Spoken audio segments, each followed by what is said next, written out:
Afin d'équiper les véhicules de haut niveau des segments M2 et H, le groupe PSA nous propose aujourd'hui une nouvelle motorisation V6, l'ES9 J4.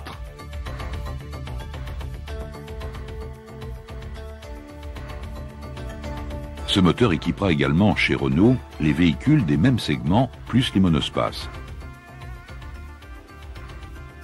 Cependant, la maîtrise d'œuvre du développement appartient en totalité à PSA et la Française de mécanique est chargée de la réalisation.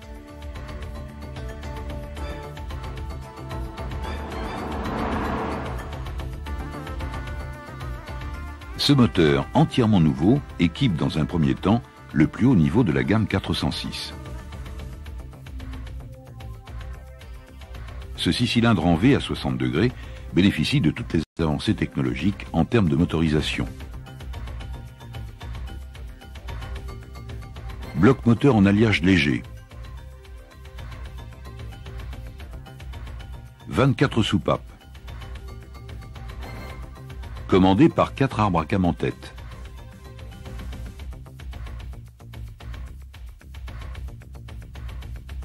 Injection multipoint.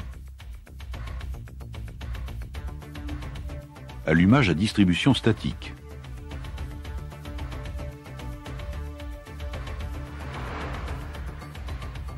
Par ailleurs, ce moteur répond aux normes de dépollution L3 et propose des versions spécifiques de gestion moteur, selon que le véhicule est équipé d'une boîte manuelle ou automatique. Le style sous capot a fait l'objet d'une recherche toute particulière. Toutes les pièces visibles en aluminium bénéficient d'un traitement de surface par grenaillage, tandis que toutes les pièces plastiques sont traitées en style. Par exemple, les carters de distribution, le pommeau de jauge à huile, le bouchon de remplissage. Une identification V624 rappelle le côté prestigieux de cette motorisation. Pour parfaire la fiabilité, les faisceaux électriques cheminent dans des goulottes.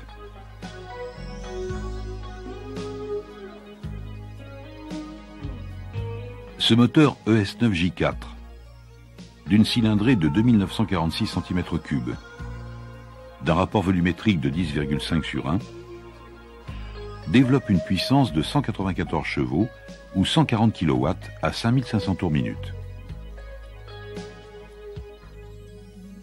Son couple maxi est de 26,7 mètres déca-newton à 4000 tours minute. À remarquer, le couple déjà très présent dès 2000 tours minute avec 23,4 mètres déca-newton.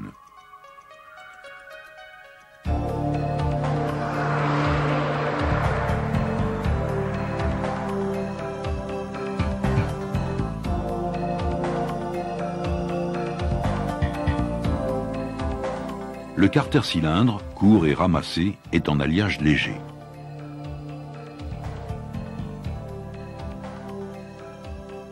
Les chemises sèches en fonte sont rapportées au montage. Les deux tablatures sont ensuite usinées. Le carter inférieur, utilisant la technologie du carter chapeau qui permet de réduire les bruits de pilonnement, est doté d'un serre-fonte au droit des tourillons de Villebroquin.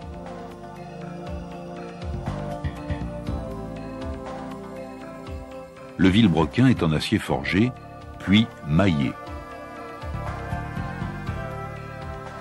5 contrepoids s'intercalent entre maneton et tourillon.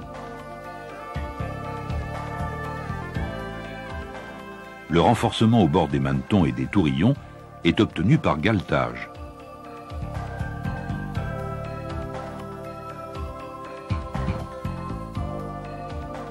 Les 4 coussinets supérieurs sont rainurés. 3 sont identiques.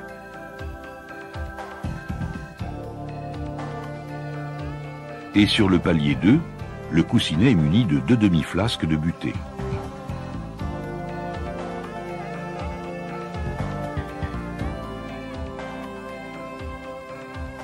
Côté carter chapeau, les coussinets sont lisses et permettent un réglage fin des jeux radio.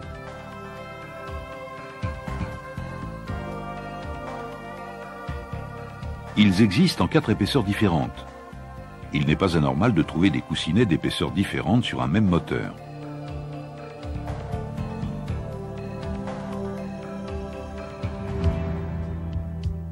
La pompe à huile de type duocentrique est montée en bout de vilebrequin.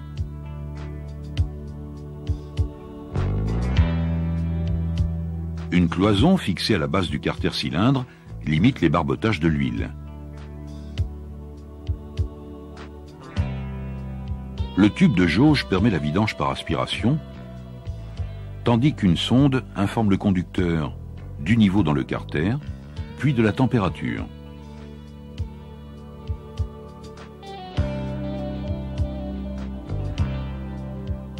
Le carter cylindre est fermé vers le bas par le carter d'huile d'une contenance de 5 litres. L'étanchéité est assurée par un joint de type JPP. Ce joint est positionné sur pièce en fabrication. Il est réutilisable et réparable en cas de légère blessure.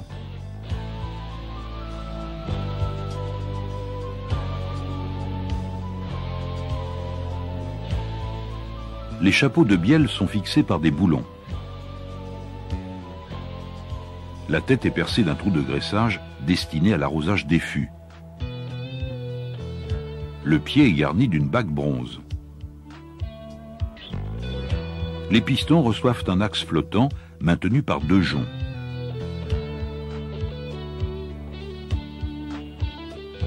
L'axe est biconique. 2 usinages permettent d'alléger les masses en mouvement. Les culasses sont en alliage léger.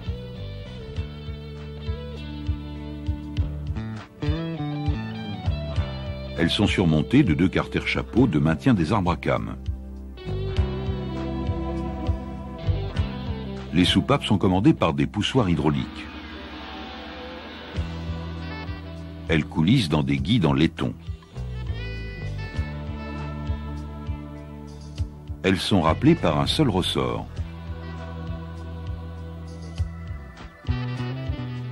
Et les sièges sont frités.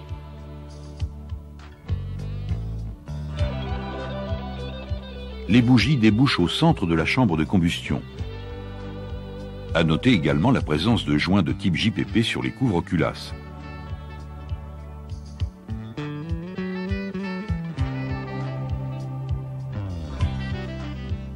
Nouveauté, les joints de culasse de marque L-Ring sont formés d'un assemblage de feuilles métalliques nervurées.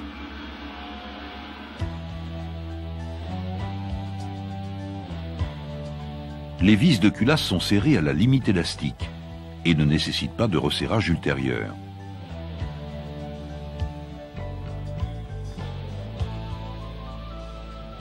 L'entraînement de la distribution et de la pompe à eau est réalisé par une unique courroie crantée synchrone.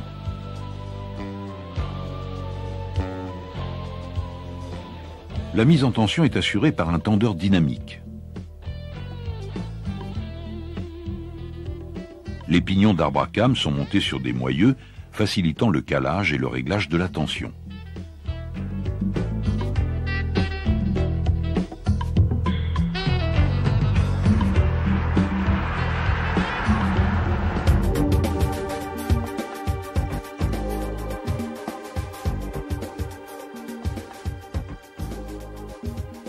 Le collecteur d'admission se compose de 2 parties. Placé après le boîtier papillon d'entrée d'air, le répartiteur de forme complexe permet d'optimiser le remplissage à tous les régimes.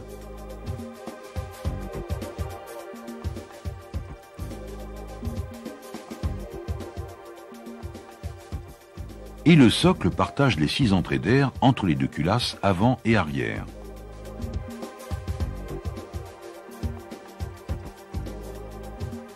Le répartiteur réunit en une seule fonderie 2 demi-collecteurs alimentant chacun une rangée de cylindres. Pour cela, une paroi ou toile sépare en 2 le flux d'air admission. En entrée, cette toile est placée à 90 degrés de l'axe du papillon, ce qui permet de limiter les effets de la traînée induite par ce dernier. La toile présente ensuite une forme hélicoïdale.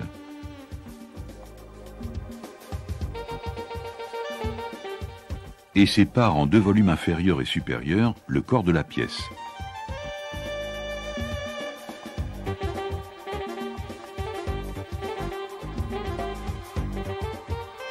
Elle ne comporte aucune partie plane pour éviter les résonances de bruit. À remarquer le positionnement du raccord d'entrée d'air par doigt d'indexage. L'amélioration du remplissage en air des cylindres est obtenue par deux types de liaisons entre volumes supérieurs et inférieurs. Une liaison longue par une tubulure extérieure, mais intégrée pour le bas et moyen régime.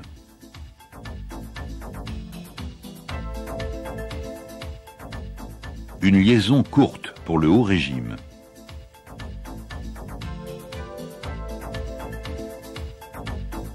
Cette liaison courte est un simple orifice ménagé dans la toile.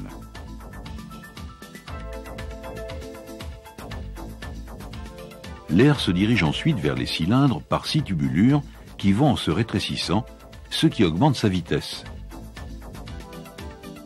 Cette forme particulière de collecteur d'admission permet d'obtenir un couple élevé dès le bas régime et ensuite une courbe très progressive.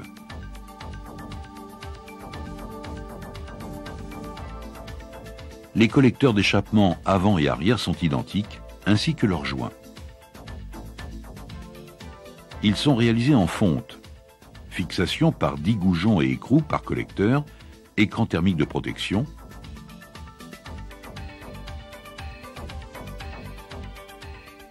et liaison avec chaque tuyau avant d'échappement par cône. Les deux sections se rejoignent sur une sortie unique à rotule, sur laquelle se greffe le catalyseur porteur de la sonde lambda.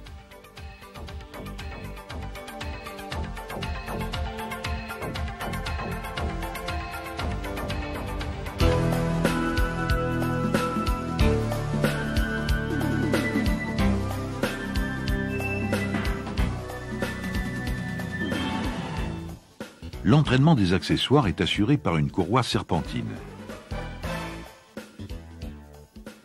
La mise en tension est réalisée par un ensemble galet-ressort.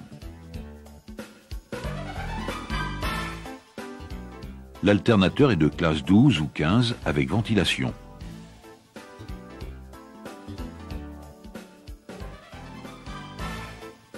Le démarreur à réducteur est fixé par 3 vis perpendiculaires au bloc.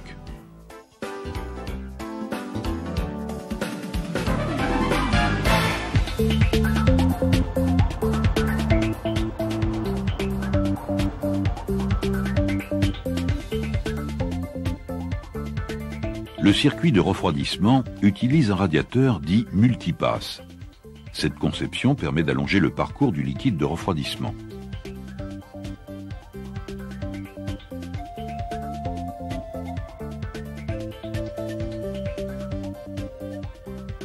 Un pot débuleur placé entre moteur et aérotherme améliore l'efficacité du refroidissement par piégeage des bulles avec retour sur la boîte de dégazage.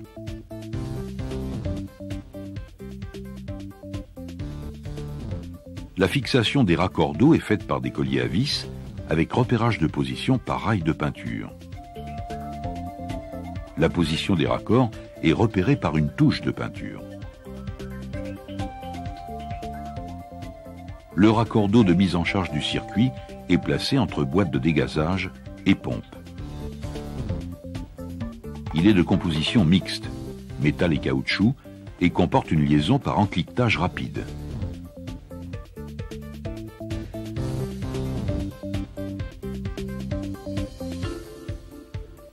Un purgeur est monté sur le raccord de sortie de l'aérotherme.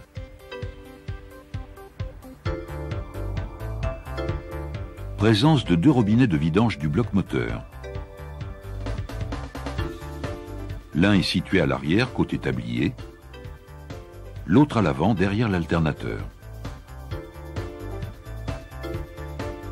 À la base de la cartouche filtrante, de type classique, un échangeur de température. Le refroidissement peut être accéléré par un groupe de 2 motoventilateurs. À noter l'emplacement du thermostat à l'intérieur du collecteur d'entrée d'eau.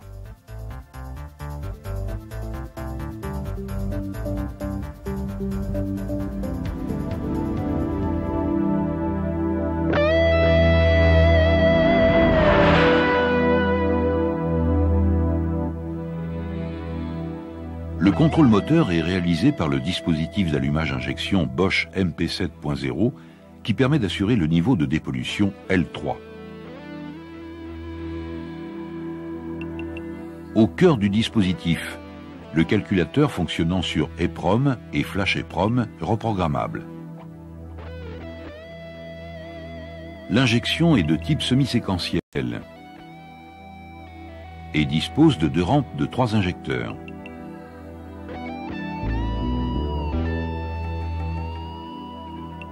Elle délivre 2 injections par cylindre et par cycle.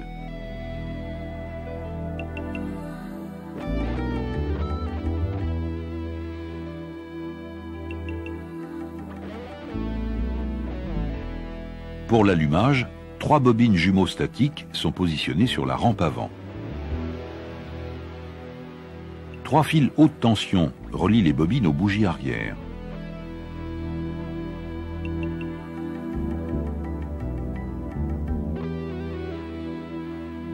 Le calculateur reçoit ces informations de différents capteurs. Un capteur de position et de régime, un capteur de position papillon, une sonde de température moteur, un capteur de pression d'air admission, un capteur de température d'air admission placé sous le boîtier de filtre à air. Il calcule plus finement le point d'allumage grâce aux indications du capteur de cliquetis. Le calculateur gère également différentes fonctions visant à améliorer l'agrément de conduite, telles que par exemple une stratégie anti-à-coups appelée fonction d'Arac qui effectue une correction de couple en fonction de la charge et contrôle les oscillations de régime.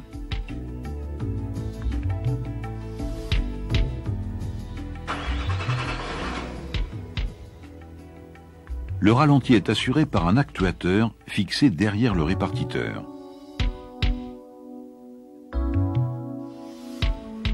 Le maintien du régime de ralenti prend en compte les différents consommateurs d'énergie, la charge batterie, le compresseur de réfrigération, la pression d'assistance de direction. En présence d'une boîte automatique, un dialogue s'instaure entre le calculateur d'injection et le calculateur de la boîte. L'échange d'informations concerne entre autres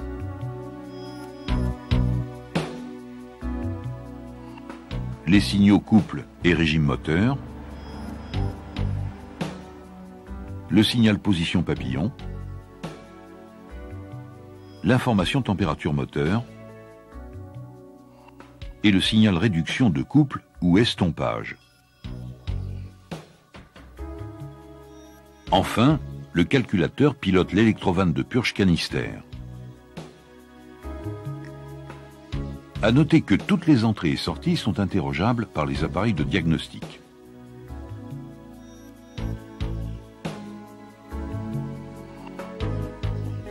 Et que la flash EEPROM du calculateur peut être modifiée par téléchargement, permettant une mise à jour rapide à tout moment de la vie du véhicule. Cette nouvelle motorisation, à la fois esthétique, puissante et souple, bénéficiant d'un contrôle électronique des plus sophistiqués, permet d'offrir à l'utilisateur d'excellentes performances alliées à un grand confort de conduite.